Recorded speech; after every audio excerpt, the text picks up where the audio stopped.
Welcome to the Pitcher Nail Down. I'm Jason Gilbo, JGilbo11, taking a look at the pitchers for the 7:05 and later games here this Saturday afternoon. Some decent arms up top, kind of some interesting GPP plays as well. It's going to be a pretty fun slate. Not a lot of huge weather concerns to look at. You have some possible snow early on in Baltimore, but looks like everything should fade off before the game starts. Philly and New York shouldn't be a big issue at this point in the day, but do keep an eye on that. Also, Texas and Los Angeles. For some reason, California is actually getting some rain here early on. There is about a 30 to 40% chance. Should be kind of on and off showers and maybe even a light rain, but do keep an eye on that. If you are on Twitter, go and check out our fantasy page as well to take a look at weather, but also just keep posted with some of the beat writers around the Twitter sphere there. So looking at the first game, and you got the Rays at Orioles, 8.5 total. Tampa is favored by minus 138 there. Drew Smiley, the lefty on the mound. Mike Wright for Baltimore. Wright, not really a guy on my radar tonight, but Smiley, an interesting GPP play. Just because you could be dealing with a lineup that's without Adam Jones. Yes, they have added Mike Trumbo, who has hammered lefties. But overall, I mean, you look at last season, Baltimore's carrying it over much more of the same team there. They did not fare well against left-handers. Just a 289 WOBA, 78 WRC plus, and a 23.3% strikeout rate. Smiley is a guy who can dial up Ks at times. He does have the ability to miss some bats. You know, looking at those price tags, I think he is definitely worth it. 8,500 there on FanDuel, and you're looking at 9,500 on DK. Kind of an interesting swerve from some of the popular plays, especially guys like Carlos Martinez and Garrett Richards right in that area. And if you look, Carlos Martinez, you know, the Braves don't strike out a ton. Richards has a chance to come away with the W there, but is going up against Cole Hamels, which is a tough kind of opponent. Expect that game to be pretty low scoring. But overall, Smiley is a guy. The only thing that kind of scares you off is the fact that he's in Camden Yards. That is something that's definitely a downgrade for him. But you're facing this lineup. If he can get it without Adam Jones, if he can neutralize Trumbo and Machado, you know, he has a pretty decent shot to pick up a win, as well as generate a couple strikeouts. So tournament guide tonight only. I would not trust in cash, as we've seen Camden Yards, Baltimore. They can rack up runs in a hurry. So outside of that, Smiley is kind of really the only option there. 7-10, you are looking at Doug Fister, Willie Peralta. Houston's favored by minus 133, 8.5 total. Neither of these guys are on my radar. Doug Fister doesn't have the ability to miss many bats. Going up against the Brewers offense that, in the right matchup, can do some damage. You're looking at that top of the lineup, Domingo Santana, even Carter's gotten going here early on. Guys like Braun, Lucroy, those are capable right-handers. Scooter Gannett has found some pop in his bat here, so not really targeting that, and obviously not targeting against that Houston offense with Willie Peralta, while they do have a couple lefties to do some damage off Peralta, who that's who he struggles with. Still, it's not an area where I want, because guys like Colby Rasmus, Luis Valbuena, Jason Castro, they can definitely do some damage. And obviously guys like Carlos Correa, George Springer, Jose Altuve up top. It's not a lineup I want to pick on at Miller Park. Not definitely on a slate like today's, where there's definitely more options to consider. 7-10, you are looking at Carlos Martinez and Julio Teheran.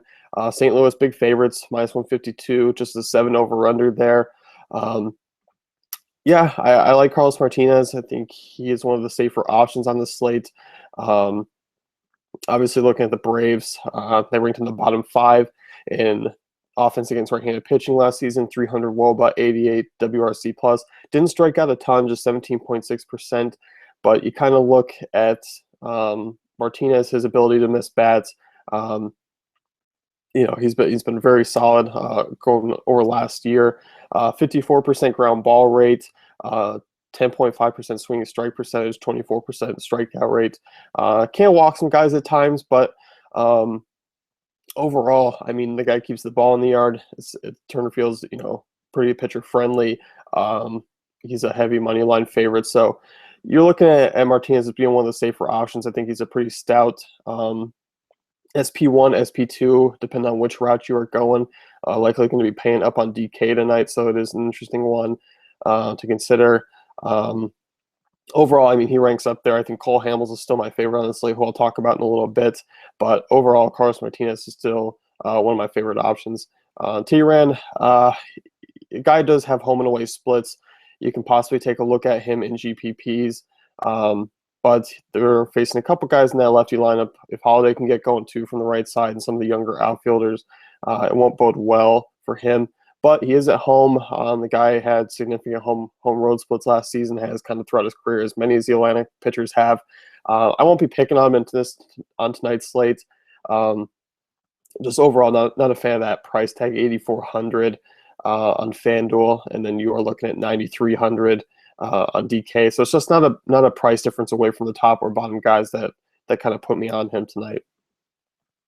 7-10, you're looking at Bartolo Colon and Vincent Velasquez. The Mets minus 170, 7.5 run total there. You're looking at Citi Field, kind of more of the average parks nowadays for hitters. Bartolo Colon, you can look at him as, well, can he bring it just like last year? He was serviceable at times as an SP2. He's not a guy on my radar at FanDuel, but looking at 6,100 on DK. I mean, if you want to really load up on Coors bats, Colon's likely going to be the guy who brings some salary relief to your team. Obviously, he's a guy that doesn't miss any bats anymore, so you're just looking to go out and put out a pretty quality start. But I mean, overall, Colon, you're going up against the Phillies offense that could be without Maikel Franco today, who's dealing with a little elbow issue. You take that away, obviously they're one of the hapless offenses from last season. So I think if you're looking at him, you're likely just looking to load up on bats because, you know, you got that Coors game out there tonight, and say you plug in him and Hamels, you got over 4,000, just over 4,000 left over to build a lineup on DK. So that's a pretty good start because, you know, they are pricing up those Coors bats. But so Colon, a serviceable SP2 tonight, you know, more so if you're trying to load up on bats, which I'm assuming you are, and it'll probably be the popular go kind of around the league or around the industry tonight. So 7:15, you were looking at Tommy Malone versus Ian Kennedy. Over under of 8, just because you got Tommy Malone on that hill. Ian Kennedy can serve up the long ball at times, as he did last year. Kennedy also had a decent strikeout rate. He was kind of up and down as the year went on. 24.4% strikeouts rate. Ground ball rate was awful, 38.5%. But, I mean, this guy did miss some bats. You are looking at a Minnesota team that does strike out a ton. But I mean, overall, I think this is a pretty favorable GPP matchup for Kennedy. We saw Giordano kind of wrap it up last night with the strikeouts, but couldn't find the zone too often just with his walk issues. So Twins, they ranked 26th in WOBA last year against right-handers, 21.2% strikeout rate there. Royals are favorites. Kauffman Stadium is pretty friendly for hitters there, or for pitchers. Also, you got a really good defense behind him in Paris. You know, calling balls and strikes behind the plate. So I'm definitely looking at Kennedy as a GPP guy. I do think he picks up the win tonight. Outside of Tommy Malone on that side, no thank you. Not against this Royals offense. If you're looking at Kennedy, one thing to note about him is see how long he can go. He was dealing with an issue with his leg. Obviously, it comes to over. It looks like he's going to be fine for tonight's game, but there still is a little day-to-day thing on him. Latest update from him, his left hamstring is approaching 100%, so he should be good to go tonight, but still that's something to keep an eye on coming up to the game. See if you can find any notes. Check out our Twitter account. We'll definitely be tweeting out some stuff if we find anything. Moving on to 8-10, and we can move right past that game as far as pitchers go because it is Drew Pomeranz and Jorge De La Rosa in friendly Coors Field and 10.5 over-under. No thank you. We will move on. 8-10, Cubs Diamondbacks. Kyle Hendricks against Zach Greinke. Greinke, awful debut, and there were reports that he was dealing with the flu. Fine now. Interesting GPP target tonight. Arizona are slight favorites. It's basically a pick 'em over-under of 8.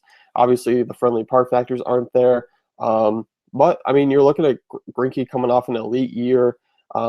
He is not a big strikeout guy, but you're looking at a Chicago Cubs team that um, really, I mean, they struck out a ton last season against right-handed pitching, 24% of the time. Um, they also did walk a fair amount, so that is something they've become a little bit more patient. They ranked in the middle of the league, but obviously this is one of the deadly offenses. Adding Jason Hayward, they got Fowler back, adding Ben Zobrist. So this is a team that is going to put up a ton of runs night in and night out. Obviously not last night when we were all counting on it, but you look at Greinke, I mean, you got to like what he brings to the table, a 12% swinging strike percentage, decent ground ball rate, 48%, coming off an amazing year of a sub-2 ERA. Um, Sierra 3.27 last year, so the guy does keep the ball in the park, but that home run per nine is supposed to tick up a little bit this season. The guy doesn't walk a ton of batters, 4.7% walk rate last year. So you can look at him as a GPP play. I think he's a nice swerve off Cole Hamels, who's going to be the popular guy. And I think he's sitting right in the middle of Martinez and Richards as well. So I don't think a ton of guys are going to be on him just because of this Cubs offense and just because it's being in Chase Field. And obviously the start Greinke had coming off. Some people might not realize that he had the flu, and I mean, I can't imagine getting any juice behind that ball pitching with the flu. So I'm kind of throwing that one in the garbage can and moving on. So Greinke, a guy to take a look at. On the other side, Kyle Hendricks, not a guy I want a piece of tonight. Just not in a good spot against an Arizona offense that's really loaded up top. But if you can't get around those top guys, you're not going to have a successful night. 9:05 Rangers and the Angels. There is some rain in the forecast here a little bit, but I think it's going to play out just much like last night.